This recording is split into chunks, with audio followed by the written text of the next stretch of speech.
Hey everybody, I'm Zach. And I'm Jesse. And you're watching Tesla Time News. Episode 345. And now you know.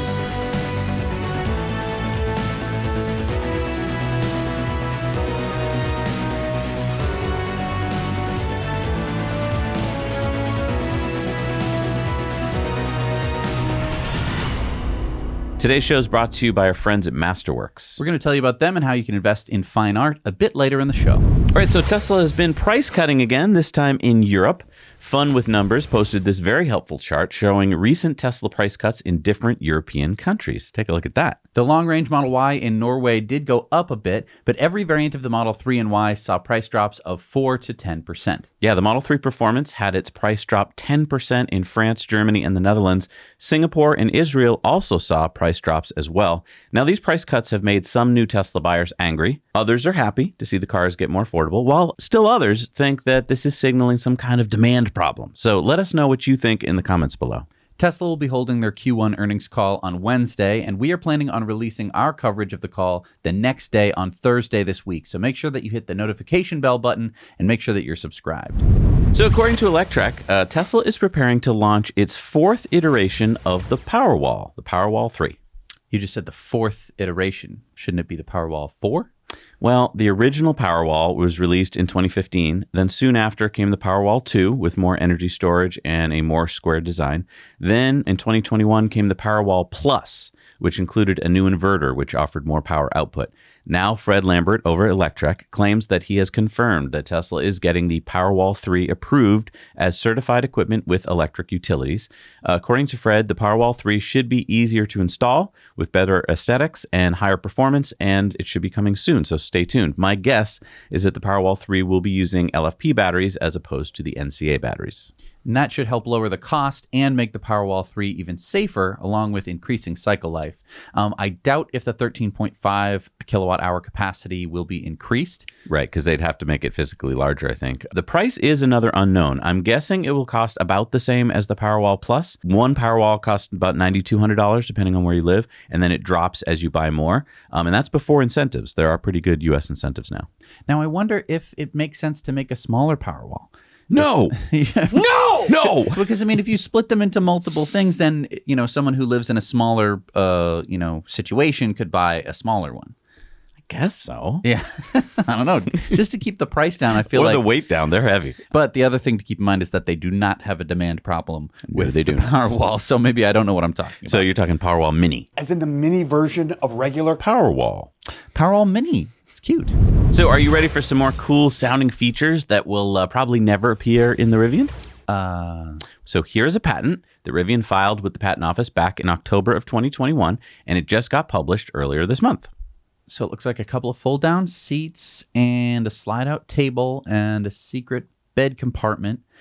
But what about the camp kitchen? Well, RJ Scaringe, the CEO of Rivian, was just on the MKBHD podcast with Marquise Brownlee, and RJ said that he didn't expect the camp kitchen to be so popular. Isn't the fact that so many customers wanted it a good thing?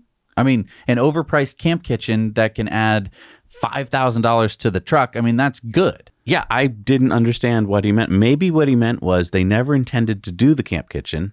And it was just a way to get buzz for the vehicle. I mean, think about it. It has a retractable tonneau cover, but it doesn't. It has a gear shuttle, but it doesn't. It has a camp kitchen, but it doesn't. It has tank turns, but it doesn't. It has a tent, but it doesn't.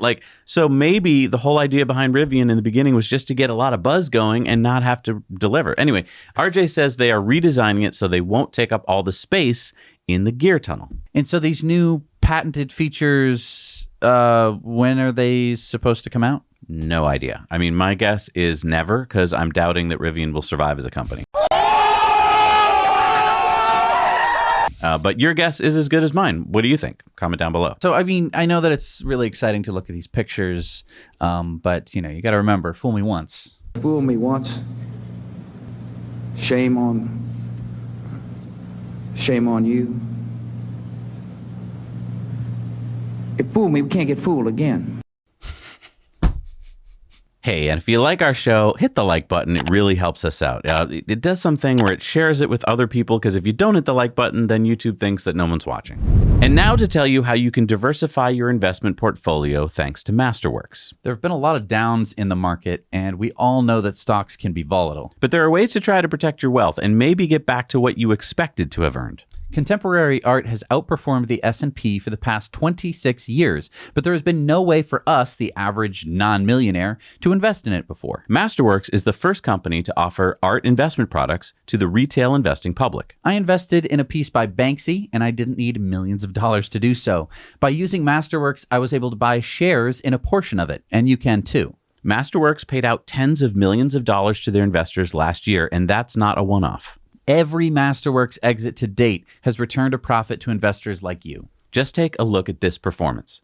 The results speak for themselves. With 645,000 plus users, Masterworks offerings have sold out in minutes. Masterworks is the only platform that lets you invest in multi-million-dollar works of art by artists like Basquiat, Picasso, Banksy, and more. Their team of art experts analyze thousands of artworks, and less than 3% of them make it through their diligence process. They even had to make a wait list for new users. But we got special access for you to skip the line. So click that link in the description right now. And for me, the best part, since I'm no art expert, is that Masterworks has investment specialists who guided Jesse and I through the process and really took the time to understand what our investment goals are. So sign up for Masterworks today using our link below. You'll get to skip the line and perhaps become an art owner like me. So a picture has surfaced online of this. This is what a lot of people are saying is the Model 3 refresh. Who's saying this? I mean, where does this picture come from? Reddit, apparently. Okay, but we don't know where this picture was taken and what it is. Yeah, trust me, don't fall into the Reddit rabbit hole on this one. It's pretty shallow. So let's assess what we can see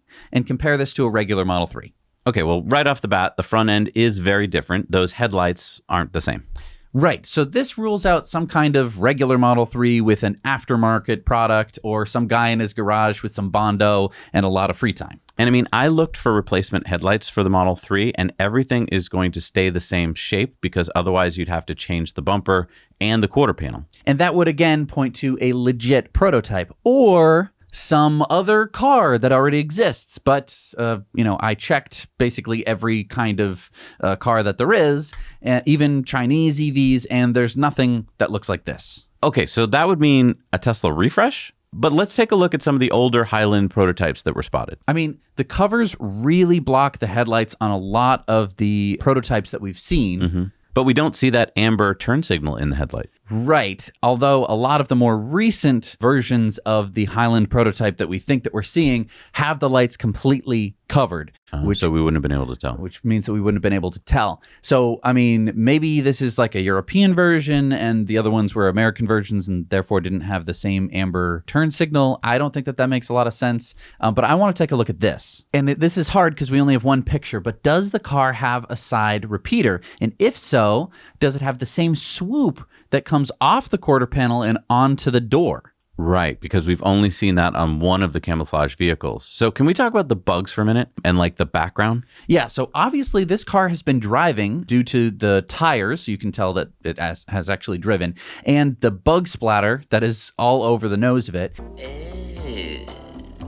But if it has been driving, why are there no pictures of it if it's out on the open roads with bugs actually hitting it uncamouflaged? Yeah, and where is this picture taken? Again, we don't know for sure, but that many bugs at this time of year puts it somewhere further south where it's warmer. So maybe Texas? It's entirely possible. It's entirely possible. Yeah, it's entirely possible. So it could be that it's the refresh Model 3. Either that or Midjourney has gotten really good really fast. But hey, this is one picture. As difficult as it would be to fake, given the cover and the straps and the bugs, it might just be a fluke. Or it's a sneak peek at what Tesla might be selling very soon. And if it is, let's talk about the design. What do you think about it? Yeah, it's really cool. I mean, the one reason why I think this could be it is it really has that look of Franz to it. A lot of the aftermarket front fascia kits that you see really don't speak to his design aesthetics at all. They're super aggressive.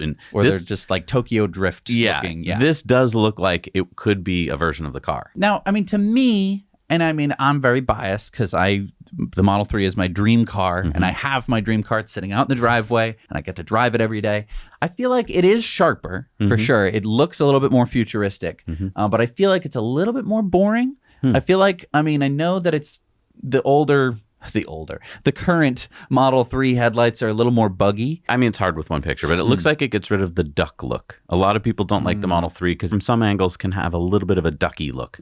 And this doesn't appear to have that anymore. I do think that smoothness of the nose, it doesn't come to as much of a point. And I think that maybe that helps. But let us know what you think in the comments below. Do you think that this is it? Or do you think that this is just some guy who spent a lot of time meticulously making this car look that way? Because I mean, I want to keep in mind, we did see in China a Model Y with a Mazda like CRX back, just like bolted on. No, people do that, exactly. But if this is it, and when Tesla does it, they're going to have to do it very fast. I don't think they're going to be able to announce it because I think that anyone who's ordered one would just stop their order and they would have this lull. So I think they're going to have to just one day, it's going to be like, oh, the new refresh is here. And I mean, you could see to what lengths they went to try and cover it up if this is indeed the thing. They covered it with a tarp and then they strapped it on. But clearly somebody walked up to it. Or this might be a leak to see if people really like it. That's true. That's why we need to know. Comment down below.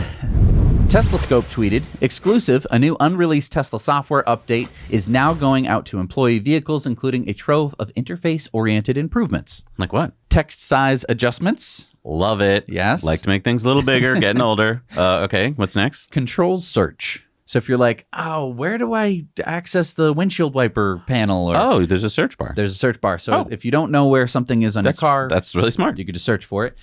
Points of interest. Oh, on the maps? I think so, yeah. Okay. Phone call controls.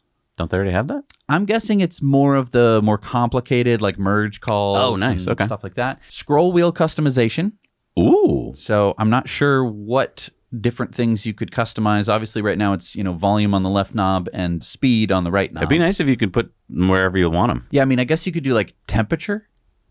I don't know. No, but also just if you want to flip them. That's like true. If you're used to it one way in one car, That's true. Gear chimes. Gear chimes? So it'd be, you put it in drive and it would make like a ba-ding or like a I drive. You sure? Whatever it would be. I don't know. Are they going to be custom? You can like... That would be fun. I mean, knowing Tesla, they could do that.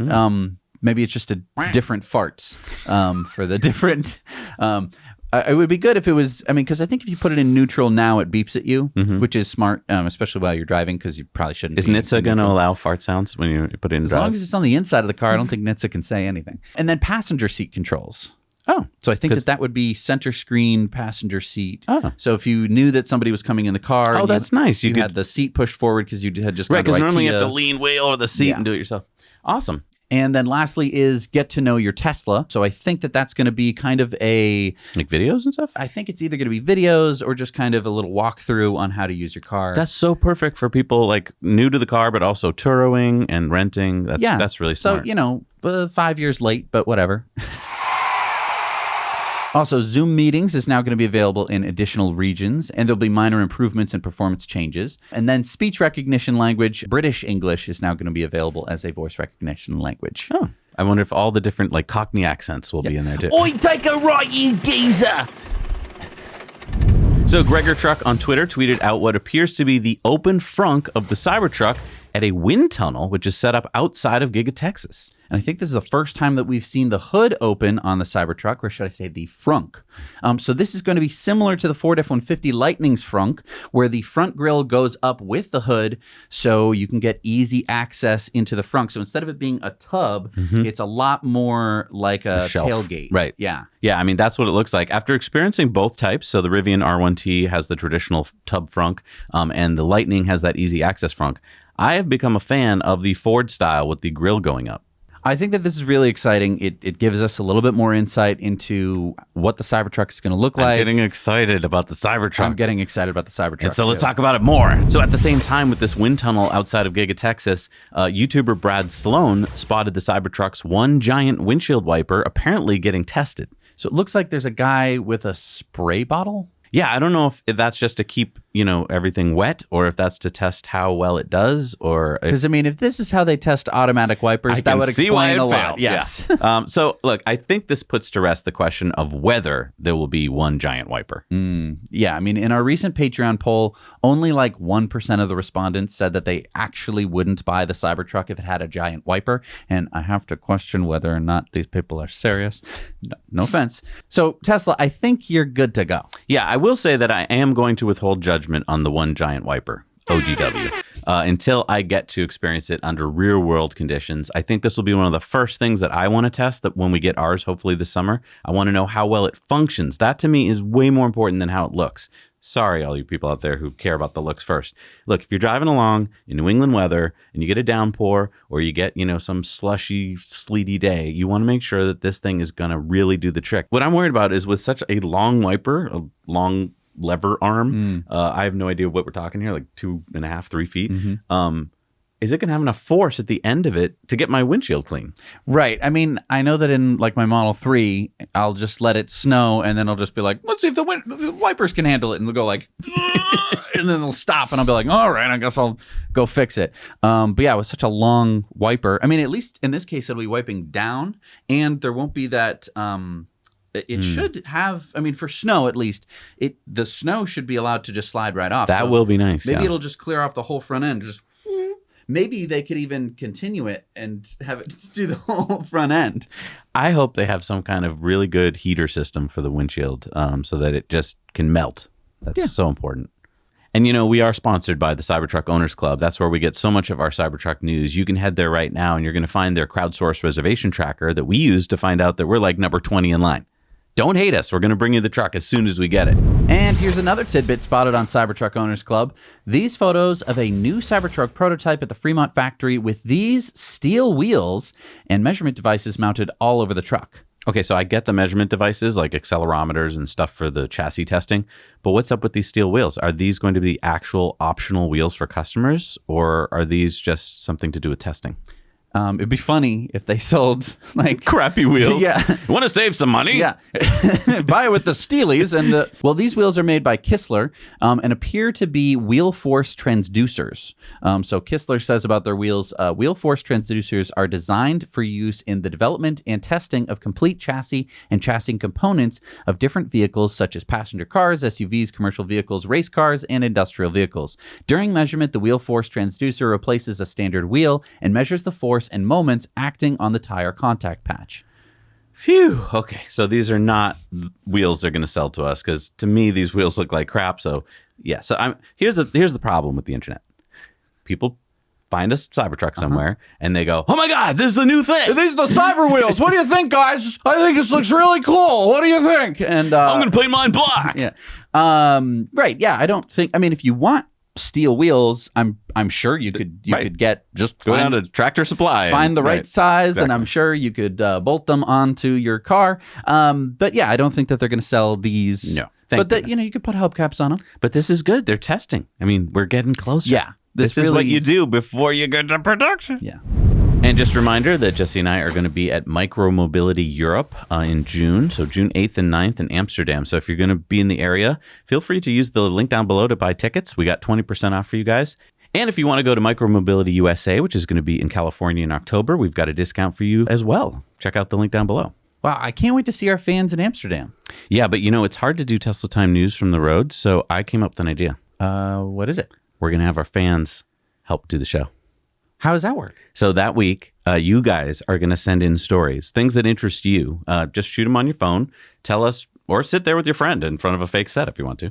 And we will go through them, put the best ones up on Tesla Time News that week, along with a few that Jesse and I do from the road. Wow. So we'll give you some more details as this starts to come up, but start to be thinking about, what stories you might want to be doing and when you might want to be doing them. I don't think that it needs to be, like that week's news necessarily. If you have something that's happening near you that's a little bit more local, I think that would work out really well too. So if, you're near a big solar farm or wind farm, if you've noticed some new kind of electric vehicles around or some battery packs.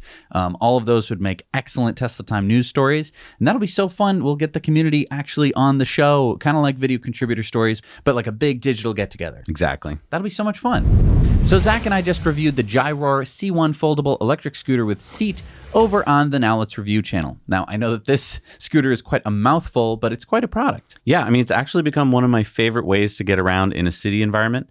I love this low to the ground, stable, seated scooter. I feel safe. I also feel very social.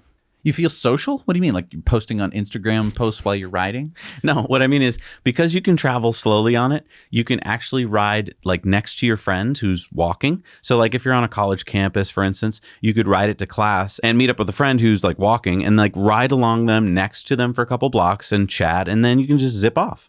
I really like the basket in the back. It's perfect for a book bag or groceries, and I agree with you. It's really comfortable. And maybe the best part is the price. So if you're looking for a cool way to get around your neighborhood, go check out our review of the Gyroor C1 sitting scooter over on Now Let's Review. Now, Zach and I have been promoting the benefits of electric school buses for years. So diesel school buses emit over 40 toxic air contaminants and carcinogens and fine particulates that get into the lungs and brains of our children. In the U.S., school buses transport over 25 million children to school every year, traveling 5.7 billion miles. And several studies have shown that the pollutants can be up to 10 times higher inside the bus. When people are exposed to this diesel exhaust, they can have serious health effects such as asthma, heart attacks, strokes, cancer, and even premature death. Not to mention diminished IQs, especially with young people. And if you're thinking, they're just making this up. I rode a school bus when I was a kid. Look how I turned out.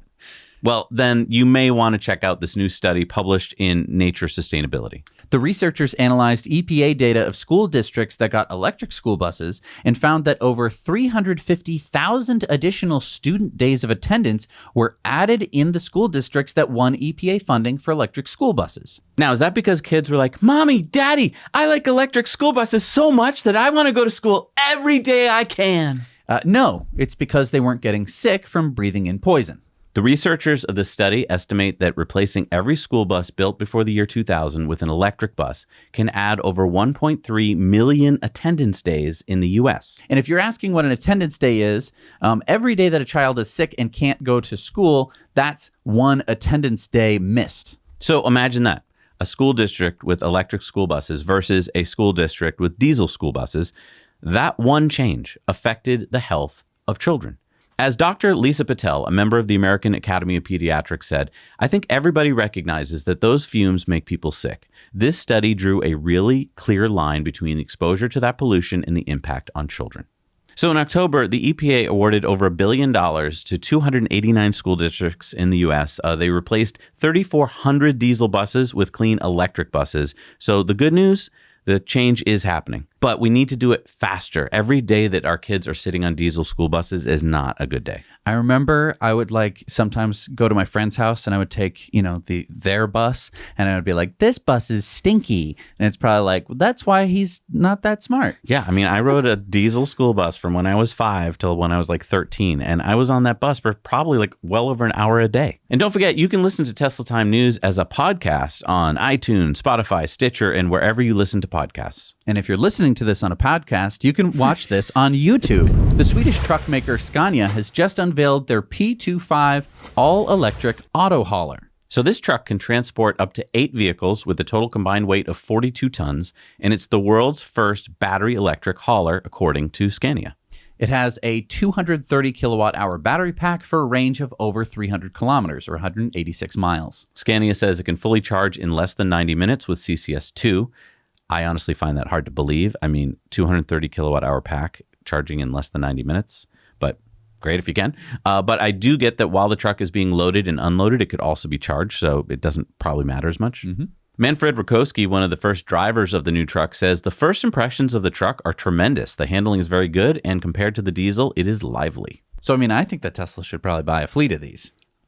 Yeah, but also they've got the Tesla Semi, so they just need the back part. So maybe just buy, they already probably lease a bunch of the back parts, so just put some semis on there. I'm trying to remember, are the auto haulers that I see here, are they semi-trailers or are they integrated with the truck? I feel like a lot of times they're actually... Oh, you might be right because the first car has to drive up over the cab. It must be like a special, yeah. So maybe, I don't know. I mean, I'm sure that Tesla could Put make some one. interns on it. Yeah, it's going to be pretty simple. Your summer project. Last Wednesday, the EPA announced new, stricter emissions rules for auto fleets in the U.S. So under the new rules, by the way, it's 1,475 pages, so no, I have not read it all. The U.S. vehicle CO2 emissions will need to drop by an average of 13% per year until reaching 82 grams of CO2 per mile by 2032. So to put that into perspective, the average new vehicle in 2021 emitted 347 grams of CO2 per mile, about 4 times as much. And it's not just the CO2 we're talking about. We're also talking about other nasty stuff that comes out of a tailpipe when you explode gasoline, like the NOx, the PM 2.5, the volatile organic compounds, the SOx, and more. So what would these new EPA rules mean? Well, so to hit that target by 2032, it can only be done if 67% of new cars sold in 2032 are battery electric vehicles. That means just 9 years from now, 2 out of every 3 cars sold would have to be fully electric. And you know what that means? Big Oil is going to fight this? Yep, mark my words. They are already pushing back with more FUD. Like all the latest EV polls that you're probably seeing on your feed, corporate media saying most Americans won't be buying an EV for their next car. Yeah, so you can really feel the heat being turned up under us EV enthusiasts as they go like, wait a minute. If they sell more EVs, we can't sell them gasoline, and then we're not going to make as much money. Where are the mobile commercials going to be? Yeah. How could we afford to advertise our fuels if they're all buying EVs and they don't need to buy our fuels? Does this mean I won't be able to buy as many suits? Or yachts? This is outrageous. We need to put an end to this. So yeah, I mean, I think that the EPA, these rulings are going to like last. Yeah, I mean, unfortunately, they're kind of at the whim of the president, so whoever gets elected next time could water them way back. But it is good because it is going to kind of have to, they're dance car companies. Yeah, a lot of the car companies are going to have to decide like, oh, if this does stay the law, then we won't be prepared if we don't prepare for it now. And so it's kind of like what we've seen before. There have been different emission standards that come out, and car companies either push against them or they say that they want to adopt them. But the thing is, if they don't hit these targets, they're just going to have to buy credits from companies that sell lots of EVs. There is a company, it's on the tip of my tongue, that does that. It's a Well, anyway, I'm sure we'll someday think of whatever the name of that company is, and whatever company that would be, they would be making a lot of money from their competitors. Because their competitors wouldn't be able to transition fast enough, and so they'd have to pay for emissions credits, which is something that I wonder if that's already happened. If companies have already paid billions of dollars to this competitor that we can't think of. Billions of dollars a year. Remember. I wonder if that helps with their funding. It could a little. Okay. Yeah, probably that's interesting. A little. That's interesting. Hey, if you want to share a clip that you've seen on the show with your friends, but you don't want to share the entire episode, head on over to our Now You Know Clips channel. Separate channel, same guys. Small little bite-sized clips, easy to share.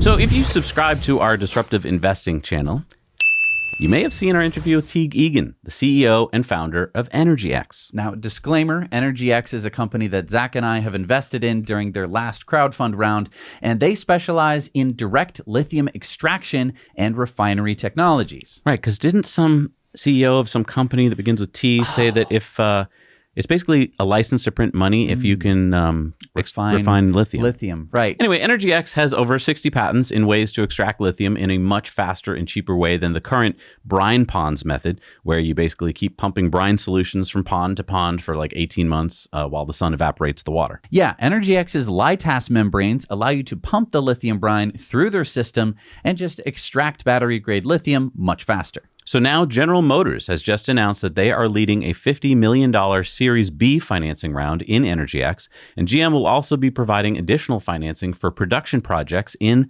North and South America using EnergyX's technology. And if you haven't seen our interview with Teague over on the Disruptive Investing channel, you can go check that out. I think it'd be great if we could get Teague, back on, maybe just to talk to our investor club. What are you doing? I just emailed him. Oh, okay. So That'll be fun. Yeah, let's have another meeting with them. Let's find out about this investment round. Yeah, this GM round. That's Yeah. exciting. Exactly. So, Jesse, have you seen the Yangwang yet?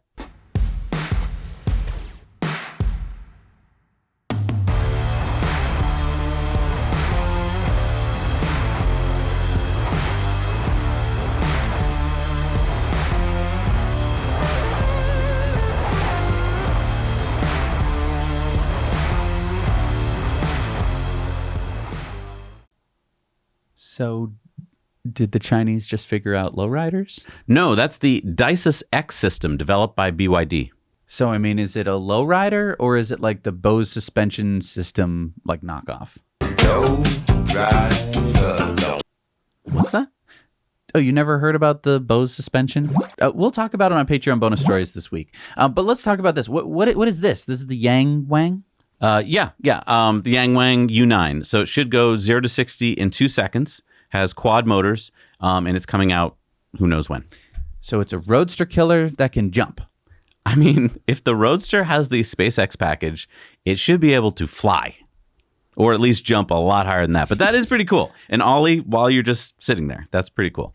Now, you're talking about Bose, so we're going to show that on Patreon bonus? Yeah, we'll talk about it on Patreon bonus because there's a video that if we put it in the show, we'd lose monetization because it's not our footage. Okay, I can't wait to see that. All right. So here's yet another reason why we are so bullish on Tesla. It's a bit in the weeds, so stay with us here. The story comes from the LinkedIn page of Chris Bowman. He's Tesla's senior staff product manager in charge of software and firmware for battery storage platforms. I get it. I know. You're already nodding off. So hand me that glass of water. Okay. Wake up! All right. If you want to know why Tesla crushes their competition, here's what Chris had to say.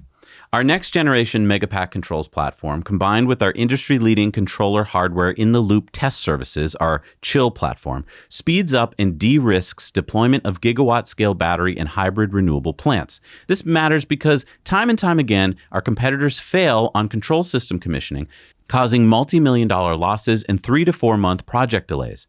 Unlike our competitors who deploy bespoke and untested RTAC controls, Tesla's innovative control systems engineers productize regionally specific control templates, so basically in North America, Australia, etc., that are chill tested and approved.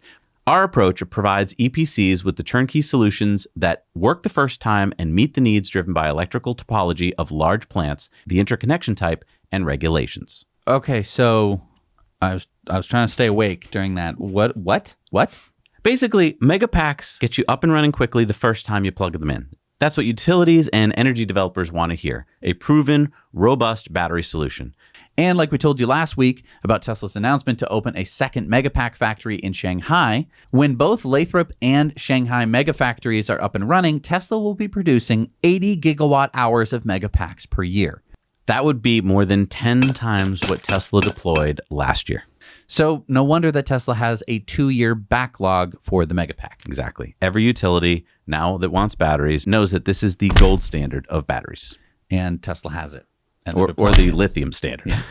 So General Motors has teased early designs for its upcoming GMC Sierra EV pickup truck set to compete with the Ford F-150 Lightning and the electric Ram 1500 REV.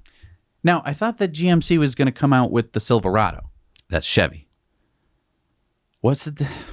GM owns both brands, GMC and Chevy. I can't keep it all straight. Okay, so the electric truck is expected to have an estimated range of 400 miles and be built on GM's flexible Ultium platform. Yeah, so it sounds a lot like the Silverado, or basically the Hummer EV. So GMC is planning to release several trims, including the Elevation, the AT4, and the Denali. The first edition GMC Sierra EV Denali will have a starting price of $107,000. With other trims beginning at around $50,000. The Denali Edition 1 will feature 754 horsepower, 785 foot-pounds of torque, and a towing capacity of up to 9,500 pounds. Additional features include 800-volt DC fast charging, a multi-pro mid-gate, which that should be cool, 4-wheel steer crab walk abilities, and the ability to power home's essentials for up to 21 days with the Power Station Pro. And that's why I just signed up for us to get one, hopefully when it comes out, so we can show it to you. The Denali First Edition will be available in early 2024, which I don't believe the timing on that, followed by the AT4 trim later in the year and the Elevation in early 2025. So basically, yeah, expensive trims first and then cheaper as they go. And I mean, it does look an awful lot like the Silverado. It's Yeah, got I the think mid-gate. It's got basically all the exact same specs. Right. I think it's just their upscale brand of it.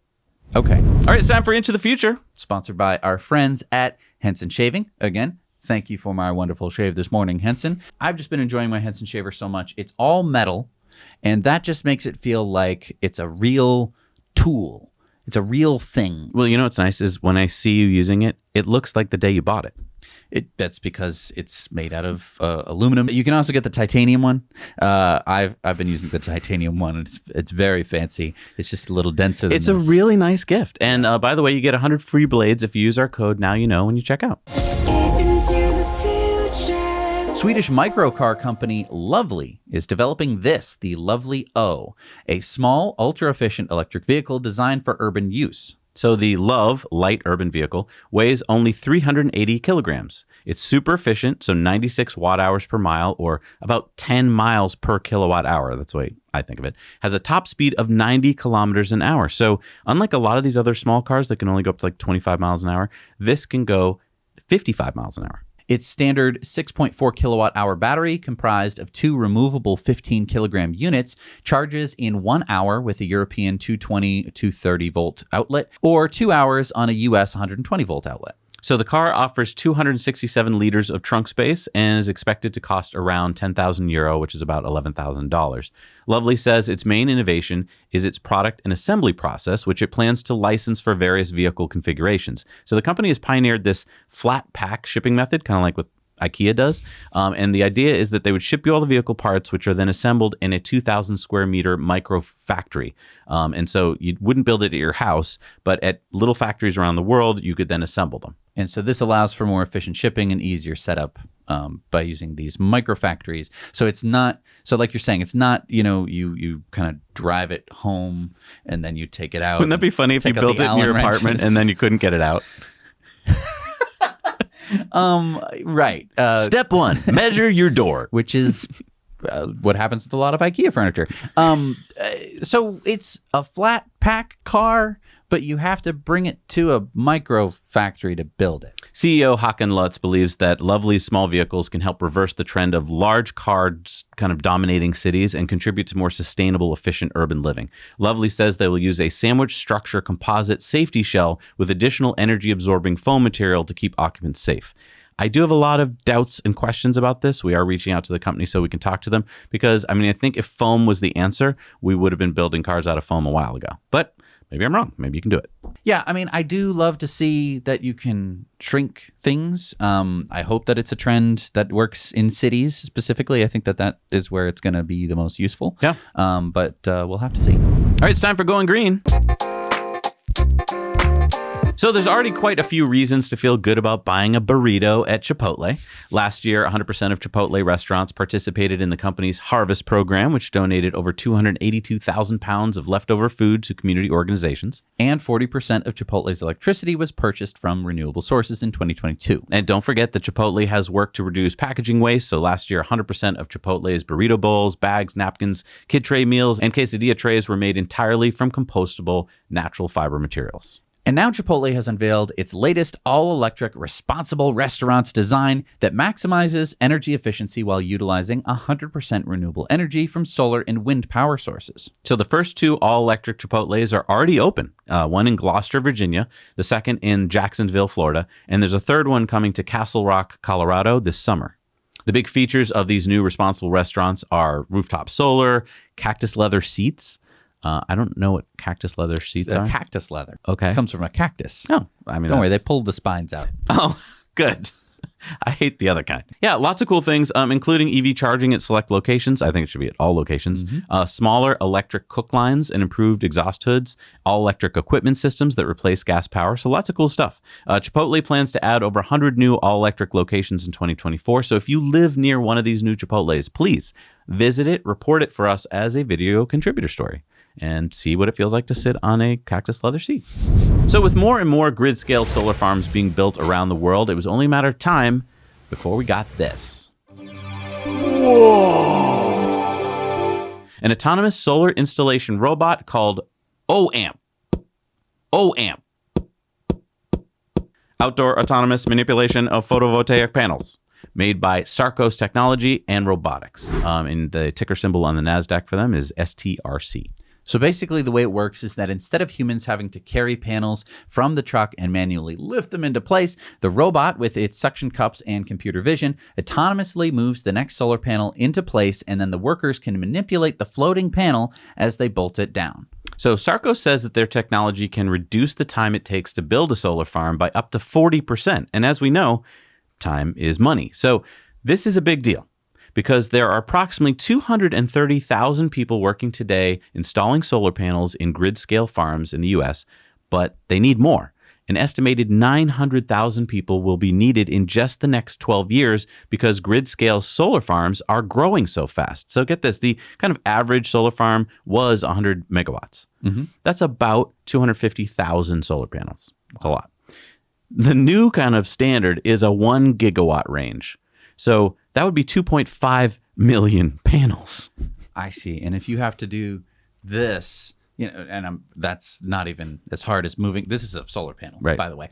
So moving, having to move that 2.5 million times, it's going to do a number on your back. So it's going to be nice to have a robot move the panels into place. Exactly. And if people are wondering why solar keeps getting cheaper and cheaper and cheaper, it's innovations like this. I mean, getting to install a solar farm 40% faster, basically 40% cheaper almost, means that that's just bringing down the cost per kilowatt hour. And it's amazing because we haven't even found all of the different ways to make solar installations cheaper. Right.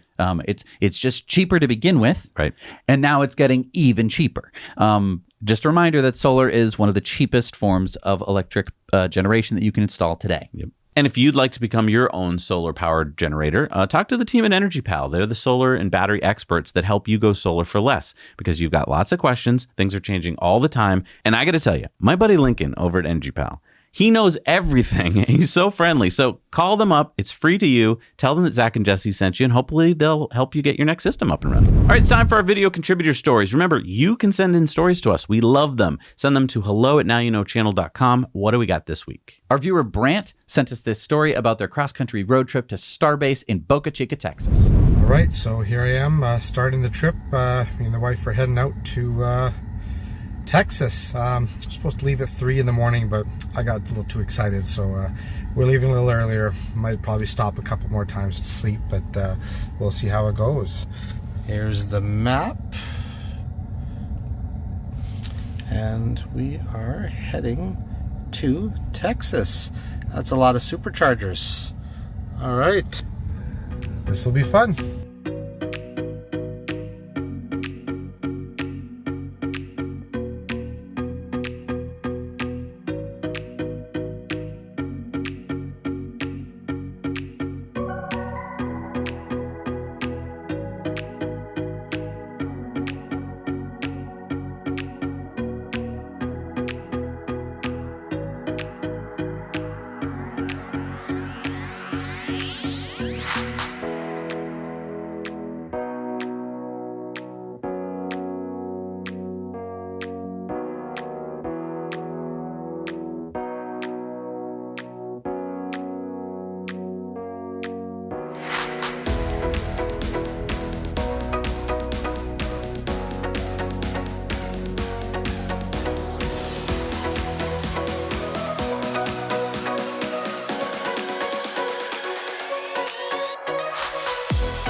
Well, it was a long journey and it was well worth it.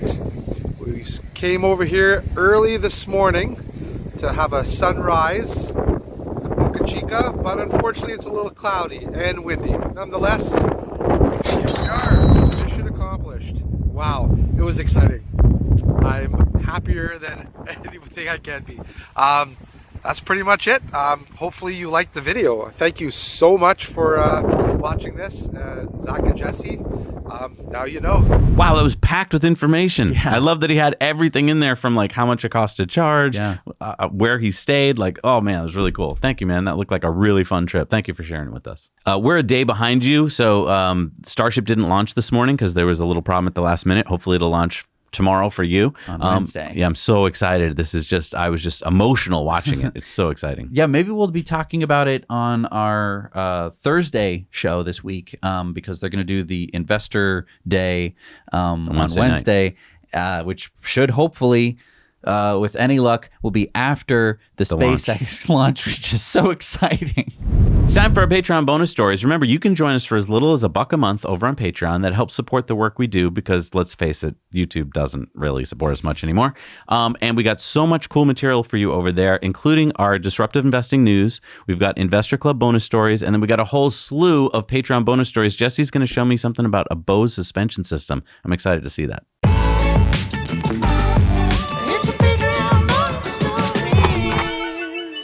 All right, we're back from our Patreon bonus stories. It's time for the shout outs. These are people who get their name at the end of the show because they're super important. They help support the work we do. Who do we got this week? Andy L., Duncan Rarity, Robin Carlson, Kevin Burrowbridge, Bo Wolferts, and Zach with a K. Thank you so much for supporting us. We can't do this work without you. All right, so we ran a Patreon poll like we do every week, and if you're on our Patreon, you can join us on that. So what was the question? Was what we think is the Highland prototype going to be the Refresh? Oh, they're usually right. So what did they say? Let's see. Here's what they said. All right, it's time for Elon's tweets of the week.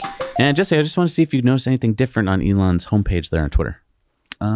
Well, his name is still Elon Musk, and he still has the same profile picture. I mean, he was Harry Balls a little bit earlier in the week, but see over on the right?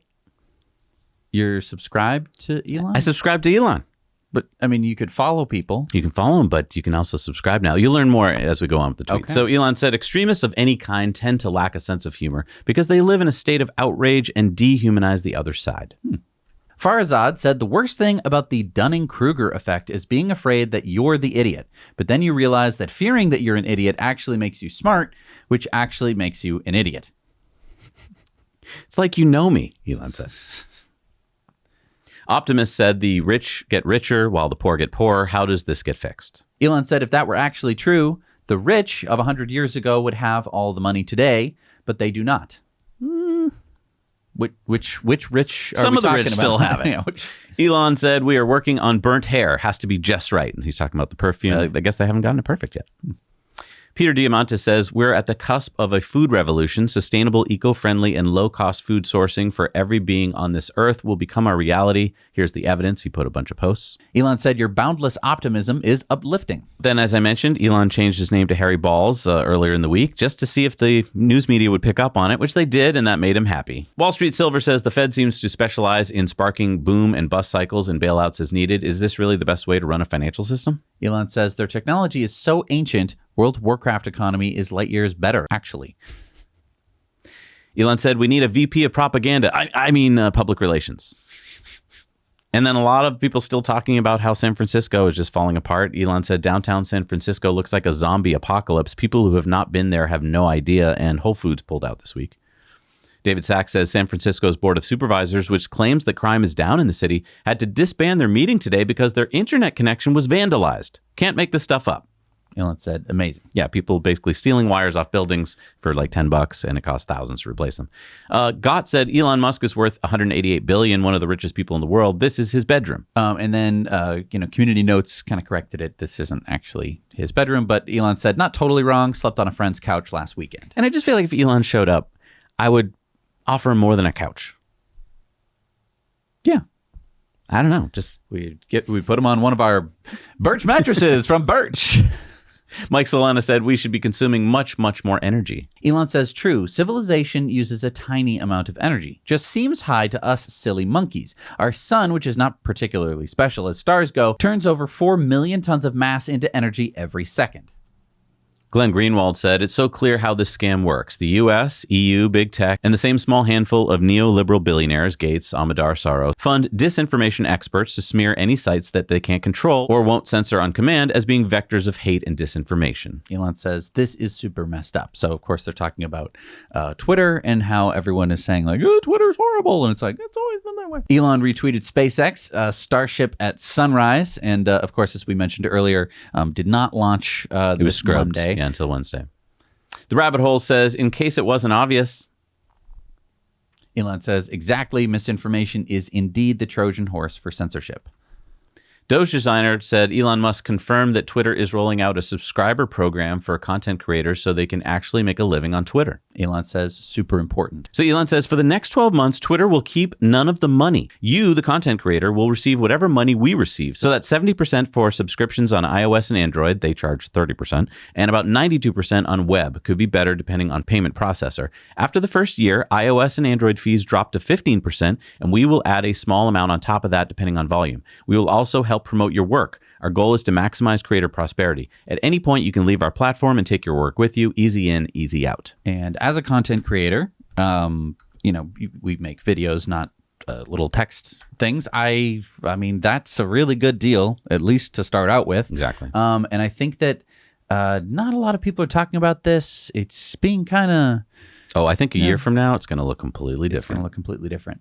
Elon said, this will make some people upset, but I need to emphasize that accelerating synthetic mRNA technology was another silver lining. It is a revolution in medicine, like going from analog to digital. The COVID mRNA vaccine dosage level was too high, and having a zillion booster shots was idiotic, causing more harm than good, in my opinion. But I am convinced that synthetic mRNA is the surest path to curing cancer, among other things. Jay Bhattacharya says, if corporate media all follow NPR off Twitter, that will confirm to all who have eyes to see that none of the corporate media operate with editorial independence, and in fact, coordinate narratives, whether those narratives line up with the truth or not. And this is basically because, as Elon says, NPR literally said federal funding is essential to public radio on their own website, now taken down. What hypocrites. And publicly funded PBS joins publicly funded NPR in leaving Twitter in a huff after being labeled publicly funded. SpaceX tweeted out Starlink is now available in more than 50 countries around the world after adding availability in El Salvador. Doge Designer said Elon Musk never owned an emerald mine. And Elon said, I will pay 1 million Dogecoin for proof of this mine's existence. All right, well, let's get working on it. Shibatoshi Nakamoto said, I don't usually flex, but today was a stressful day, and I'm giving myself a flex. Look, Elon subscribed to him. Josh Seafried said, are you going to be firing up sharing ad revenue like in ads for video creators? That would be a big thing. Elon says, we're working on it. Twitter has a surprisingly complex code base, so progress is slower than we'd like. Altman Sam says, who do you most trust with godlike power over the universe? And almost 90% of people said Elon Musk. Brett Weinstein says, this is what I mean by zero is a special number. For narrative control to work, there must be no major platform where truth can compete with official fiction. If a major platform escapes control, the propaganda collapses. This is why, despite Tesla, Elon Musk is public enemy number one. And if you haven't seen this video, oh my God, you have to see it. It's insane. Yeah, we're going to talk about it on Patreon bonus stories. This is where Elon interviewed the BBC. I say interviewed because he pretty much took over. Ian said, small news stations don't have the resources to make all of their own content, so they buy generic stuff, including pre-written stories. It's nothing conspiratorial. Elon replied, he said, if what you say is true, who is writing the BS they're buying? Holmar's catalog says, this is extremely dangerous to our democracy. And he's talking about the fact that, we'll play this video. Unfortunately, some members of the media use their platforms to push their own personal bias. and agenda to control exactly what people think. This is extremely dangerous to our democracy. Yeah, Sinclair Media Group had their anchors read a scripted statement in 2018, the same exact statement. And Elon said, sunlight is the best disinfectant, so let's shed some light on the media puppet masters. Robert F. Kennedy Jr. says, of the $319 million Bill Gates gave to media outlets by November of 2021, NPR received $24 million, and PBS got at least $4 million. In return, those public interest broadcasters aired flattering reports on Gates' corrupt self-dealing and profiteering on his global vaccine projects. And Elon said, wow. May Musk says, I am now Dr. May Musk, PhD. Thank you to the University of the Free State. And Elon said, congratulations. His mom's a doctor. Holmar's catalog tweeted out the number one reason people aren't buying EVs is cost. And Elon said, exactly. And that's because they're going to be making cheaper EVs. Deborah tweeted out this quote, in difficult times, fashion is always outrageous. Elon says we should dress in far more interesting ways than we currently do. Elon said, once every few weeks, I'll do an Ask Me Anything for subscribers only, and sometimes a discussion on spaces. And I was seeing this, hello, subscribers, because I'm a subscriber. Gout says, seize the memes of production. And Stats Canada reports that no one baby has been named Karen since November 13th of 2019. Is that true? I don't know. It's, let's look it up. Shibatoshi Nakamoto said, dude, memes are maybe one of the most powerful thing in existence. You can literally change people's minds with memes, and minds are incredibly hard to change. Elon said true. Elon also said the weakness of an NPC is their limited dialogue tree. Zuby said the West normalizes and glorifies mental illness instead of treating it. It's gotten so bad that many young people pretend to have conditions they don't just to try and fit in and be popular. How sad. Elon said, one should always be wary of the popular thing. Massimo said a CPU's heat spreader is made of a very conductive material such as copper, aluminum, or even diamond. You can check this by putting some ice over it, even at room temperature. Elon replied, amazing that carbon in diamond form is roughly 5 times better at conducting heat than the best metal, which is silver. John Ehrlichman said in 1997, Apple lost $1 billion. Today it makes $1 billion every 3 days. Elon says leadership can make all the difference in the world. Also inflation. Twitter Daily News said news. Elon to interview with Tucker Carlson next week. So this follows his interview with the BBC earlier this week. And Elon said, I'm doing interviews across the political spectrum. BBC's SF division is left-wing, as evidenced by the questions he asked. Tucker is right-wing. Next week, I'll do interviews with moderates and slightly left media. Doge Designer tweeted out a clip of that Tucker Carlson video and quoted Elon Musk, AI has the potential of civilizational destruction. And anyone who thinks the risk is zero is an idiot. Then Elon tweeted out this patch, which is the Starship test flight patch. Oh, that is cool. And of course, it got scrubbed, but so exciting. Wall Street Silver tweeted out this George Orwell quote, the most effective way to destroy people is to deny and obliterate their own understanding of their history. Elon said, true, that is happening in schools today. And I would argue has been happening in schools for a very long time. Then, of course, Elon tweeted out this meme, because he's 12. And this meme. And this meme. And some beautiful pictures of Starship. Of course, it didn't launch on Monday, but yeah, we're so excited about later this week, hopefully. Fingers crossed. All right, it's time for Community Mail Time. Community Mail Time. And remember, share your stories, your photos, your videos with us at hello@nowyouknowchannel.com. Let's see what we got this week. Nikolai was going for a bike ride along the beach in Huntington Beach, California, and he spotted this. The Huntington Beach Police Department are testing their new Model Y police car. Yeah, Huntington Beach has 2 2021 Model Ys, and they're supposedly the first in the nation to use them as patrol vehicles. Sheldon sent us this. This is the Silent Gardener, which is a British Columbia landscaping company. They tow their electric lawnmowers and lawn equipment using an electric Model Y. Yeah. So if you live in British Columbia, hire them. Hire them. We're not paid to say that. That's freaking awesome. Andy sent us this picture of a Tesla solar-covered supercharger in Barstow, California. Now, where are the solar panels? Well, I mean, they're putting them on. Oh, okay. Hopefully. DC found this Arcimoto FUV in Ventura, California. Michael sent us this picture of a Mercedes EQS driving around Scottsdale, Arizona. Barnabas sent us these pictures of a new version 4 supercharger in Hardwicke, Netherlands. Yeah, we've been talking about that one. I'm excited. Foster spotted this Rivian R1S in Tacoma, Washington. Philip spotted this Model X at the airport while on his trip to the Maldives. Frank found this Cadillac Lyriq in Little Elm, Texas. Christian found this Polestar parked at the Costco in Woodbridge, Virginia. And John spotted this BYD EV taxi in Colonia, Uruguay. All right, it's time for our supercharger reviews. Let's see what we got out there in the world. Before we do, though, remember, send us photos of beautiful supercharger locations. As Tesla Charging tweeted out, 45,000 superchargers around the world this week and counting. And I think they're all beautiful. All right, let's see what we got. Welcome to Bangkok, Thailand. I'm here at the first supercharger in the nation. It is here in Central World Plaza, right in central Bangkok. There are 9 stalls, 250 kilowatt hours each. But it's looking pretty busy right now. I hope we can put a few more in here. Location is great, if not a little busy. There's hundreds of shops and malls everywhere, everything you could possibly need. So I'd give this place an 8 out of 10. Now you know. I'm at the Mesa, Arizona 12-stall supercharger early in the morning. There's hardly anybody, there's only me. Oh, there's another person there. Anyway, it's right next to a Starbucks, and just down the ways there is a Walmart out here. So it's pretty convenient. This car's a rental from Budget, and believe it or not, they offer free supercharging. So I'm keeping this car for about 6 weeks, and there is no charge. But I want to see how much it would cost to charge this car during the day and during the evening. Found out that if you get here pretty early or late at night, it's really cheap. It'd be about $5 to charge up the car, as opposed to about $12 during the daytime, like high noon. So you save quite a bit of money there in the long run. So maybe we should tell Tesla, hey, what's wrong with going on a trip at night so our insurance don't go up? All right, you guys, have fun. Hello, this is Al Perry from Wisconsin, down in Yuma, Arizona, looking at the 16 new Tesla chargers just installed off of I-8, about 30 seconds away.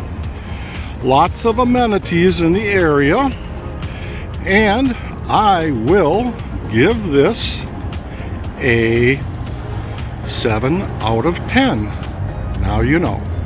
What is up, Zach and Jesse? Boff again. We're on our trip from California to Florida. We're here in the Casa Grande Supercharger.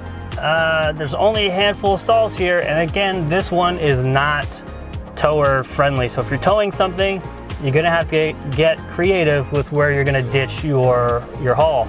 If it's small enough, I recommend this spot here. This is where we put our trailer, and there's only a handful of stalls here, so this area gets busy and there's not much room to maneuver. So if you have a very big haul, I suggest you do some planning ahead of time to figure out where you're gonna put your trailer or whatever it is you're hauling. This supercharger location is rated for 150 kilowatts, and that is pretty much what we're getting. Cars are coming in and coming out, and when they do, again, because there's not enough stalls, you sometimes have to share those stalls and you lose that charge rate. It's pretty much cut in half. There is a Culver's, I believe what it's called, behind us. And there's a few other things. There's a bank. Nothing that appears to be, yeah, of course. There's another Carl's Jr. over there. It's over there. This is our third Carl's Jr. in a row next to a supercharger. Other than the Culver's behind us and the bank behind us and the Carl's Jr. just there, there's not much else within like reasonable walking distance, although this is a big sort of shopping area. So if you want to get out, walk around, I'm sure you can run into something of use. For Teslas that are both towing and not towing, I think this is a solid 4 out of 10. There's not enough stalls here. This is a busy area. There's nowhere to ditch your trailer, and there's certainly nowhere to charge with your trailer still on. So now you know. Thank you so much for doing Supercharger reviews. Yeah, we have a whole map where you can go look and see where they are and see it's what amazing people it hasn't have reviewed. Broken yet. It's amazing how computer code. Nick, you did a great job. Good job. And if you want to upload your own, you can head over to our website, nowyouknowchannel.com, and check it out. Instructions are right there. Yeah. All right, what do we got for new superchargers in the world? Number 345 in California is the 8-stall in Costa Mesa at Highland Ave. The 6-stall in Wuxi in China. The 16-stall in Palm Beach Gardens, Florida. Number 69 in Italy is the 6-stall in Milano. The 8-stall in Grapevine, Texas. Number 119 in Texas is the 16-stall in Georgetown, Texas. Number 72 in Taiwan is the 3-stall in Taitung. The 3-stall in Yunfu, China. The 3-stall in Yangjiang, China. The 3-stall in Jining, China. Number 11 in Kentucky is the 12-stall in Richmond, Kentucky. The 9-stall in Xiangyang in South Korea. The 3-stall in Haining, China. The 3-stall in Jian, China. The 3-stall in Dayang, China. The 6-stall in Guiyang, China. The 3-stall in Chenzhou, China. Number 132 in Florida is the 12-stall in Gulf Breeze, Florida. Number 112 in the UK is the 8-stall in Dorking, UK. Number 133 in Korea is the 6-stall in Busan, South Korea. The 3-stall in Yangzhou, China. The 3-stall in Dongyang, China. The 3-stall in Beijing. And number 1662 in China. Number 4992 in the world. We didn't make it to 5,000 this week, but next week we probably will. Is the 3-stall in Shanghai. Isn't that exciting? That Almost 5,000 superchargers in the world. That's supercharger locations. And to think that when we did our cross-country road trip back in 2016, which you can watch, by the way, we hit a large proportion. 75. We hit 75 superchargers, which at the time was close to over a quarter, I think, of the superchargers on Earth. Yeah. And now it makes up a piddly, like less than 1%? We were kind of afraid that we'd run out of superchargers to talk about. Yeah. You know, that ain't going to happen. Look, so we're going to be... Hey, thank you for watching to the end. We're going to be joined on a private live stream by the founders of Monogram Orthopedics on Sunday, April 23rd. So if you'd like to meet them and join the conversation, you can support us on Patreon on our investor club at the $10 level. For the price of a couple Starbucks coffees, you get access to all of our Investor Club bonus stories and our exclusive live streams with founders and CEOs. So think about that. One investment opportunity, or perhaps even more importantly, one bad investment that you don't make, priceless. Just one of the many perks that we offer our patrons because you make our work possible. And I was thinking about why I do the show every week. It's either because I'm crazy, and I admit I must be a bit crazy, but it's also because I want to help speed up the transition to a cleaner, safer planet. I know it sounds a lot like Elon's plan. Maybe I just stole it from him, but it's true. We know that we have an impact on this show, and that's why if you'll help us share it, if you'll help hit the like button, if you'll help by hitting the subscribe button, if you'll help by going over to the Now You Know Clips channel and sharing a few with your friends, if we get one more person in an EV, if we get one more person with solar on their roof, we make an actual big change, and then that one person affects some other person. It's a big, domino effect. And that's what we're doing here on the show, and I gotta thank you guys for helping us do it. Thank you so much for joining us. We'll see you next week. Now you know.